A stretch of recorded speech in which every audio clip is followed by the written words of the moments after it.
तथागत बुद्ध, बाबासाहेब आंबेडकर, सर्व महापुरुषांना त्रिवार वंदन, भंतेजींना जय भीम आणि तुम्हा सर्वांना मैत्रीपूर्ण जय भीम.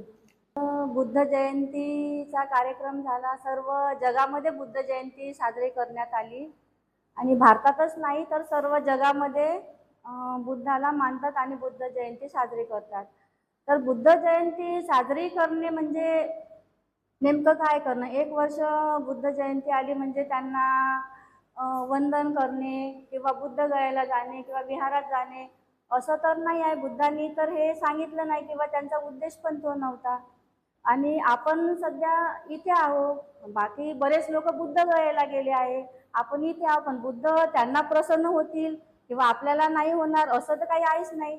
जे बुद्धांनी सांगितलेलं आहे ते जर पालन केलं सर्वांनी तर म्हणजे बुद्धांच्या विचारांचं आचरण होईल आणि सर्वांचंच कल्याण होईल. तर बुद्धांनी फक्त म्हणजे बुद्धांचा जे जीवनाचा उद्देश होता मनुष्याला जास्त महत्त्व दिलं आहे. कारण की पृथ्वीवर आपण मनुष्य जात आहोत आणि सर्व मनुष्याचा जन्म होतो. सर्वांना जीवन जगण्यासाठी सर्व सुखसोयी लागतात, सर्व गरजा सर्वांच्या सारख्या आहे आणि सर्वांना मृत्यू पण आहे. म्हणून त्यांनी केंद्रबिंदू मनुष्याला मानलेला आहे. तर मनुष्याचं जीवन हे कसं असायला पाहिजे. त्यांना तर सर्व सुखसोयी होत्या, परंतु त्यांना सर्व सुखसोयी असताना सुद्धा त्यांना कुठेतरी दुःख आलं आणि त्या दुःखाचं काय कारण आहे. म्हणून त्यांनी तो मार्ग शोधून काढला. त्यामुळे त्यांनी एवढं सुखाचा त्याग करून ते घराबाहेर त्यांना पडावं लागलं. कारण की मनुष्य का बरं दुःखी आहे.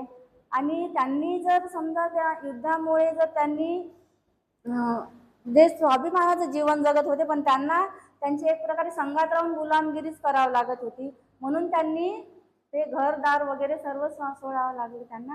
आणि हे सर्व बुद्धांची स्टोरी आपल्याला माहीतच आहे. बुद्ध म्हटले की त्यांची जीवनाची कथा, त्यांनी काय केलं, पण त्यांनी समाजासाठी मनुष्यासाठी काय केलं हे आपल्याला बऱ्याच लोकांना माहीत नाही आहे. तर हे जे मनुष्य गुलामीत राहत आहे, त्यांच्या मनावर जे अंधश्रद्धेचं आहे, अंधश्रद्धेचं गूढ जे मनावर बसलेलं आहे, कशाची तरी भीती आहे मनामध्ये, तर हे त्यांनी समजलं की मनुष्य कुठेतरी दुःखी आहे तर कशामुळे आहे. आणि हा जो पुरोहित वर्ग आहे तो त्यांना त्या अंधश्रद्धेतून बाहेर निघू देत नाही आहे. जरी बाहेर निघण्याचा प्रयत्न केला तरी त्यांच्यावर तो ईश्वराचा पगडा बसवत आहे की ईश्वर आहे आणि ईश्वराचा मी समजा एक संदेशवाहक असल्यासारखा आहे. माझी जर पूजा कराल किंवा माझ्या मनाने वागाल किंवा मी जे सांगितलं ते कर्मकांड कराल तर तुमच्या जीवनात सुख येईल, सुख शांती समाधान जे आहे तुम्ही ज्यासाठी प्रयत्न करता ते येईल, असं त्यांच्या मनावर एवढा पगडा बसवलेला होता की ते त्याच्यातून बाहेरच निघायला तयार नव्हते. तर बुद्धांचा उद्देश हाच होता की हे जे लोक अंधश्रद्धेत फसलेले आहे आणि दुःखी आहे तर त्याच्यातून बाहेर काढायचं त्यांना. तर ही जी प्रवृत्ती होती अमानवी प्रवृत्ती समजा, तर ते त्याच्यातून लोकांना त्यांनी बाहेर काढण्याचा प्रयत्न केला. त्यांनी संघ स्थापन केला आणि संघ पण एका ह्याच्यात न राहता ते वेगवेगळ्या इकडे पाठवले, वेगवेगळ्या दिशेने पाठवले आणि जे लोक दुःखी आहे, ज्यांच्या समस्या आहे त्या सोडवा तुम्ही, असं भिक्षूंना तयार केलं. तर त्या काळात म्हणजे त्या भिक्षूंनी पालन पण केलं आणि जगामध्ये म्हणा किंवा भारतामध्ये बरेच लोकांमध्ये सुधारणा झाले, बुद्धमय झाले. परंतु तरी त्यांची जे क्रांती होती, त्यांनी जी क्रांती केली, परंतु जे पुरोहित वर्ग होता त्यांचं वर्चस्व कमी झाल्यामुळे, त्यांचा प्रभाव कमी झाल्यामुळे त्यांनी ते पुन्हा सुरूच ठेवलं. म्हणजे लोकांना आणखी त्याच्यामध्ये कसं फसवायचं काय का त्यांच्याकडे साम दाम दंड भेद हे सर्व करून ते आतापर्यंतही त्यांचं ते टिकून ठेवत आहे. आणि बुद्धांचा धम्म हा नष्ट झाला कारण की आपल्यामध्ये एकही नाही आहे किंवा त्यांनी सर्व प्रयत्न करून तो नष्ट केला. तरी मग ती क्रांती समजा नाही, बुद्ध जर खरंच त्यांचा आशीर्वाद असता की ते जागेवर बसले तरी सर्वांना आशीर्वाद दिला असता तर बरोबर एका जागेवर बसून सर्व झालं असतं. परंतु तो धम्म नष्ट करण्यात आला कारण की बुद्ध एवढे सर्वोत्तम आहे, सर्व ज्ञानी आहे, सम्यक संबुद्ध आहे, पण ते सुद्धा फक्त त्यांनी मार्ग दाखवलेला आहे. त्यांनी पूजा करा अंधश्रद्धेत ठेवलेलं नाही आहे. ते सुद्धा आपल्याला म्हणजे धम्म टिकू शकले नाही त्यांचा, शेवटी नष्ट केला या लोकांनीच. म्हणून मनुष्य सर्व काही करू शकतो, मनुष्यच एक धम्म टिकवू शकतो आणि तोच नष्ट करू शकतो. तर त्यांनी मग बाबासाहेबांनी का बरं आपल्याला धम्म दिला? त्यांनी तर सर्व धर्माचा अभ्यास केला आणि त्यांना का नाही पटलं दुसऱ्या धर्माचं? कारण की ते पूजा अर्चेमध्येच आहे. सर्व जो धार्मिक आहे, ख्रिश्चन, हिंदू, मुस्लिम जे आहे ते पूजापातीवरच किंवा कर्मकांडावर, अंधश्रद्धेवरच अवलंबून आहे. पण हा बुद्धाचा धम्म आहे, त्यात कर्मकांडाला, पूजा अर्चाला काहीच महत्त्व दिलं नाही त्यांनी. तुमची श्रद्धा आहे तेवढं करा तुम्ही, परंतु त्याच्यात अंदर असं घुसून राहू नका, हे केलंच पाहिजे, मी हे केल्यानेच माझं भलं होईल. तर हा आहे बुद्धाचा धम्म. आणि बाबासाहेबांना आपल्याला जो धम्म दिला आहे तर त्यानुसार आपण चालायला पाहिजे. कारण की बाबासाहेब म्हटले की आपल्यामध्ये खूप क्रांती होते. म्हणजे एक दिवस फक्त आपण, आपल्याला माहीतच आहे बाबासाहेबाची जयंती झाली तेव्हा किती माहोल होता. आणि आता बुद्ध जयंती झाली की बुद्ध म्हणजे शांतीचं प्रतीक आहे, हे सर्वांना माहीत आहे. शांततेची रॅली, मेणबत्ती, हे ते. आणि बाबासाहेब म्हटलं की डीजे वाजवून मिरवणूक काढणं किंवा हे करणं, हेच एवढं माहीत आहे आपल्याला. जर खरं त्यांचा अभ्यास किंवा नॉलेज जर असतं तर आपली प्रगती झाली असती. आपल्याकडे पैसा नाही म्हणतो आपण, आजही आपल्या समाजातील लोकांजवळ बराच पैसा आहे. कारण की हा जो खर्च करतो ते दिसते आपल्याला की हा कुठून येतो पैसा. आपण सामान्य लोक आहे, पण आपल्या घरी कोणी दान मागायला आलं तर आपण देतो ना आपल्या ऐपतीनुसार. म्हणजे आपल्याजवळ पैसा आहे, पण आपण तो पैसा कुठं खर्च करत आहोत ते आपल्या लक्षात येत नाही आहे. किंवा जो आपला मेन कोणीतरी आहे तर तो आपल्याला योग्य मार्गावर नेत नाही आहे. फक्त एक दिवसाची जयंती करतो आपण. आणि बाकी नाही तर आपल्या ज्या समस्या आहे त्या आपण सोडू शकतो. जशी जनशक्ती आहे, संघशक्ती आहे. आपला संघ पण म्हणजे एका विचाराने चालणार. बुद्धाचे तर भिक्षू आहे, पण ते प्रत्येक जण वेगवेगळ्या विचाराने चालत आहे. कारण की आपणच म्हणतो ते भिक्षू खूप छान आहे, ते खूप गाथा चांगले घेतात, ते भिक्षू आहेत, ते भिक्षू म्हणजे चांगलं समजून सांगतात. याच्यामध्येच आपला फरक आहे. एकच विचार आहे, एकच अभ्यास आहे, तर सर्वांनी एकच नॉलेज द्यायला पाहिजे. पण आता ते सुद्धा आपल्याला बरोबर नॉलेज देत नाही आहे, म्हणून आपण तिथे भरकटलेला आहोत. आणि तेवढ्या पुरतं फक्त आपल्याकडे प्रोग्राम असला की एक फॉर्मॅलिटी म्हणून आपण परित्राण पाठ घेतो, बाकी आपण विचारत नाही आणि काही नाही. आर्थिक शक्ती, मानसिक शक्ती, आपले बरेच लोक आहेत जे शिकलेले आहे, चांगल्या पदावर गेलेले आहे, परंतु त्यांची फक्त शिक्षण आणि पैसा कमवणं, आपल्या परिवाराचं पालन पोषण करणं, त्यांच्या गरजा पूर्ण करणं, बस एवढंच आहे. त्यांच्याबद्दल, समाजाबद्दल विचार येत नाही. जर आले असते तर त्यांनी काहीतरी केलं असतं. आता ही आपली मानसिकता आहे. आणि धार्मिक शक्ती म्हटलं तर धार्मिक शक्ती म्हणजे अजूनही जे आपल्या घरामध्ये चांगले शिकलेले लोक असे सर्विस, पण त्यांच्या घरात जे देवी देवता आहे ते अजूनही ते पुजतात. त्यांचं म्हणजे मनातलं गेलेलं नाही आहे जे अंधश्रद्धा, की मी जर हे केलं नाही तर मला काही होईल का, किंवा माझं हे चांगलं झालं आहे त्याच्यामुळे केलं. आणि दवाखान्यात जर जायचं राहिलं तर समजा एकदम देवाची आठवण येते. बरेच लोक आहेत की आता कोणाचा ॲक्सिडेंट झाला किंवा काही झालं तरी पहिले देवाजवळ जाऊन, डॉक्टरकडे तर जातील किंवा जातील, पण मनात ठरवतात की माझं चांगलं होऊ दे किंवा पेशंट चांगलं होऊ दे, तर मी म्हणजे नवस बोलणारे लोक आहेत, मी इथे जेवण देईन किंवा तो नवस पूर्ण करेन. म्हणजे अजूनही आपल्या लोकांमध्ये भीती आहे कुठंतरी, की ते डॉक्टरवर भरोसा नाही आपली, डॉक्टर चांगला करेन बा, की आपल्या मनात ही भीती आहे. हे निघाली पाहिजे आपल्या मनातली. तर हे जर आपल्या हे इथे जर आलो आपण तर बरंच भंतीजी आपल्याला खूप काही सांगतात. आणि जे मनात आहे की नाही आपल्या, म्हणजे थोडीशी जरी भीती राहिली तर ती पूर्ण निघून जाते. जसं आपण बाहेर राहतो तर आपल्या मनात ज्या बाकीचे लोक बोलतात तसं येते थोडंसं, पण इथं आलं की पूर्ण आपल्या मनातली अंधश्रद्धा, भीती निघून जाते. तर आपण एवढे लोक आहे, मला जेवढं बोलता आलं तेवढं बोलली मी. तर सर्वांना जय भीम. खूप चांगलं बोल. जय भीम, नमो बुद्धाय। सबसे पहले बोधिसत्व बाबा साहब को वंदन करते हुए, तथागत गौतम बुद्ध को वंदन करते हुए मैं आप लोगों के सामने एक कहानी मैं बताने जा रहा हूँ जो मेरे सामने ही घटी है। और वो पहले दिन भंते जी ने जो बताया था वो और आज की बात जो मैं सुन रहा हूँ उस पर एक घटना है। और आप सभी लोगों को ये दिखेगा कि कैसे जब नैतिकता हमारे लाइफ में नहीं होती है, जीवन में नहीं होता है, तो पीढ़ियां बर्बाद होती हैं, व्यक्ति से लेकर के तो समय लगता है, लेकिन वो दिखता है। तो छत्तीसगढ़ में एक जगह है रायपुर जी, उसका कैपिटल है, राजधानी है। तो वहां से करीब 25 किलोमीटर की दूरी पर एक जगह है, उसका नाम है अभनपुर। तो वहां पर एक मल्लाह समुदाय का व्यक्ति थे, उनके पास 269 एकड़ जमीन थी। तो उनको जमीन उनके किसी चचेरे बड़े भाई ने दान में दी थी, क्योंकि उनकी कोई औलाद नहीं थी। तो इनके पास जब 269 एकड़ जमीन आई, तो इनकी 4 बेटियां थी। तो इन्होंने उसमें से 27 एकड़ जमीन एक मंदिर के लिए दिया, और बाकी जमीन इनके पास थी 250 एकड़ के आसपास।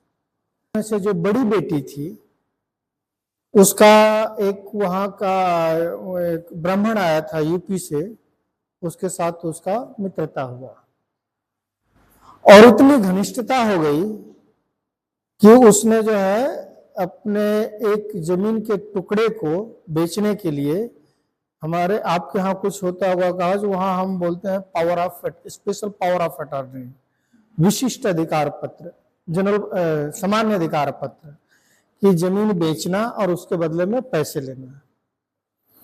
तो उसको जो है 6 एकड़ जमीन बेचने के लिए इन लोगों ने दिया था अधिकार, और उसी कागज को आधार बना करके उसने उनकी सारी की सारी जमीनें बेच दिया।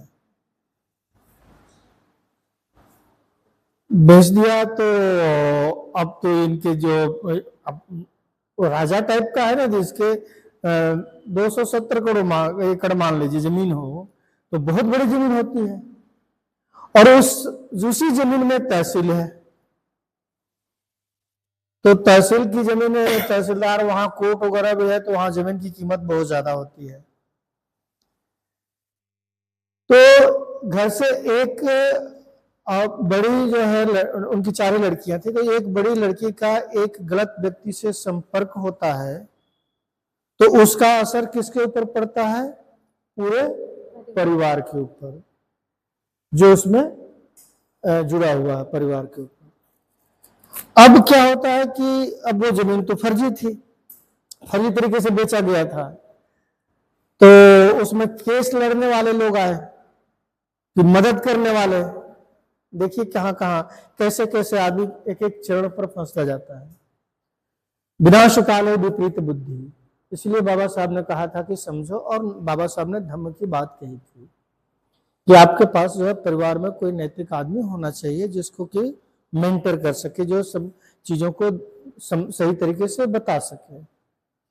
तो इन लोगों के पास कोई ऐसा नहीं था, सारे संपर्क ऐसे ही थे, खाली पीली।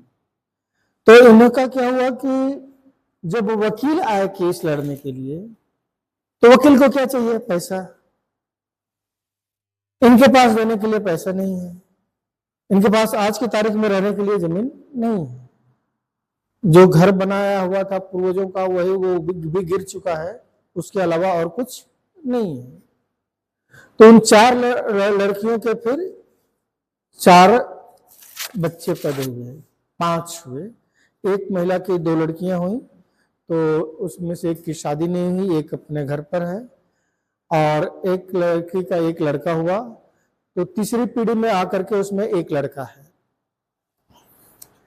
तो सारी की सारी परिणाम है कि जो तुरंत भी मिला और बहुत देर तक मिला, और इतने कि वो सब कुछ खो चुका। तो ये जो आर्थिक शक्ति भी चली गई, मानसिक शक्ति भी चली गई है, और वो क्या बकवासबाजी में लगे रहे, धार्मिक शक्ति में, पूजा पाठ में। पूजा पाठ की भी एक कहानी जानता हूँ, जैन परिवार का है। जैन परिवार में मैं 1 महीने उन लोगों के रहा, उन लोगों का प्रॉब्लम का हमने निपटारा किया, लेकिन उन लोगों का बाद में जाकर के वो मानसिक शक्ति जो है उन लोगों का बेकार हो गया। ये लोग अपना निपटारा नहीं कर पाए। तो जो हमको धम्म है वो हमको मानसिक शक्ति देता है, और मानसिक शक्ति से जो है हमारा आर्थिक शक्ति भी और जन शक्ति भी और राजनीतिक शक्ति भी रहेगा। ये धार्मिक शक्ति का कोई जरूरत नहीं, क्योंकि यहाँ पर हमारा धम्म आ जाएगा। जो धम्म है वही हमको शक्ति देगा, वही चीज है। और उसी का संगत, जब हम संगम शरणम का छामी कह रहे हैं, तो वो धम्म का ही संग है, जो उसमें भरोसा विश्वास करने वाले नहीं।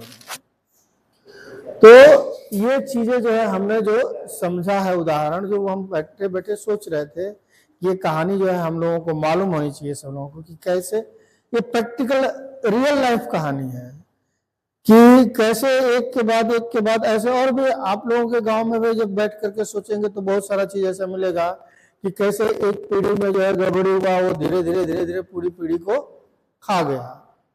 लोगों को आज बात समझ में नहीं आ रही है, लेकिन कल समझ में आएगी। जो ऑफिसर लोग हैं उन लोगों को भी समझ में आएगी, क्योंकि ऑफिसरगिरी हमेशा रहेगी नहीं, हमेशा तो ऑफिसर रहेंगे नहीं कई जन्म तक। अब वो बाद में जो रहेगी वो अगली पीढ़ी रहेगी, अगली पीढ़ी के अंदर वो धम्म नहीं रहेगा, वो मोरालिटी नहीं रहेगी, तो फिर वो भी चीजें वैसे चौपट होना शुरू हो जाएंगी। ये बहुत बड़ी चिंता है जो भंते जी जो बता रहे हैं, लेकिन इस चिंता का समाधान यही है कि हम लोग ज्यादा से ज्यादा लोगों को इसमें जोड़ें। जिन लोगों को बात समझ में नहीं आ रही है उनको समझाने का कुछ रास्ता हमको निकालना पड़ेगा। लोगों को क्या है कि जब दिमाग में क्लैरिटी नहीं रहती है ना, दिमाग में जब भ्रम हो जाता है तो गलत चीजें पर वो चलता रहता है, वही उसको सही लगता है। तो कहीं ना कहीं से हम लोगों को ये रास्ता निकाल करके और लोगों को इसमें अधिक से अधिक संख्या में जोड़ करके और ये करना है। जब 10 लोग 5 लोग एक बात पर राजी हो जाते हैं तो बाकी लोगों को देख करके समझ में आता है कि भाई हम लोगों को भी जो है इस पर विचार करना चाहिए कि हम गलत हैं कि सही है। एक एक आदमी के कहने से तो नहीं होता, लेकिन जब समूह में लोग जो है, और बुद्ध के समय भी जब वो जहाँ जाते थे, विहार करते थे, रुकते थे, तो कई सारे भंते जी लोग होते थे, समूह होता था, तो वहाँ के राजा लोग भी आते थे मिलने के लिए, और भी संपन्न लोग आते थे मिलने के लिए, चर्चाएं होती थी। तो वही चीजें आज भी हम लोग 10 लोग अगर मिलकर के बात करते हैं, धम्म के ऊपर चर्चा होती है, तो निश्चित रूप से और भी दूसरे लोग सुनेंगे। तो ये चीजें जो है मुझे समझ में आई है, तो मैं सोचा आप लोगों से शेयर कर दें इसमें जोड़ने के लिए। जय हिंद। पौर्णिमेनिमित्त एक गीत सादर करत आहे। म्हणा, बुद्धं शरणं गच्छामि, धम्मं शरणं गच्छामि, संघं शरणं गच्छामि। घबराए जब मन न मोर,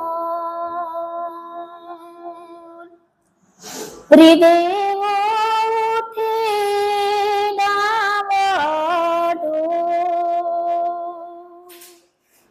घबराए जब मन अनमोल और हृदय हो डावाडोल, तब मानव तू मुख से बोल, बुद्धं शरणं गच्छामि, बुद्धं शरणं गच्छामि, धम्मं शरणं गच्छामि, संघं शरणं गच्छामि। जब अशांति का राग उठे, लाल लहू का भाग उठे, हिंसा की वो आग उठे, मानव में पशु जाग उठे। ऊपर से मुस्काते घन, भीतर जहर रहे तू घोल। तब मानव तू मुख से बोल, बुद्धं शरणं गच्छामि, बुद्धं शरणं गच्छामि, धम्मं शरणं गच्छामि, संघं शरणं गच्छामि, बुद्धं शरणं गच्छामि।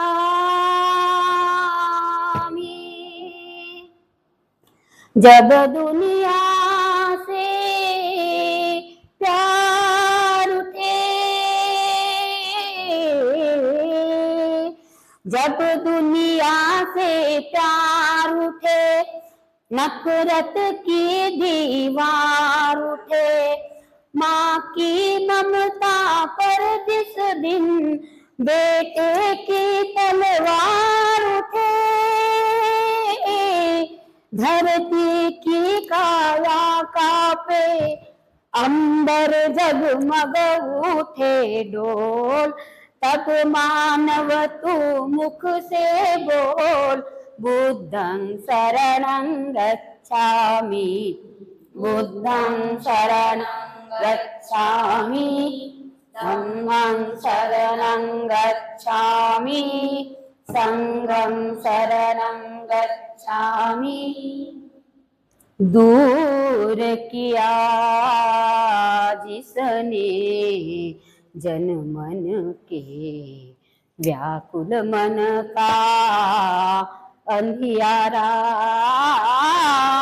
उसकी एक किरण सो छू कर चमक उठाए जग सारा। दीप सत्य का सदा जले, दया अहिंसा सदा पले, सुख शांति की छाया में जन गण मन का प्रेम पले। भारत के भगवान बुद्ध का घूमे घर घर मंत्र अमोल। हे मानव तू मुख से बोल, बुद्धं शरणं गच्छामि, बुद्धं शरणं गच्छामि, धम्मं शरणं गच्छामि, संघं शरणं गच्छामि, बुद्धं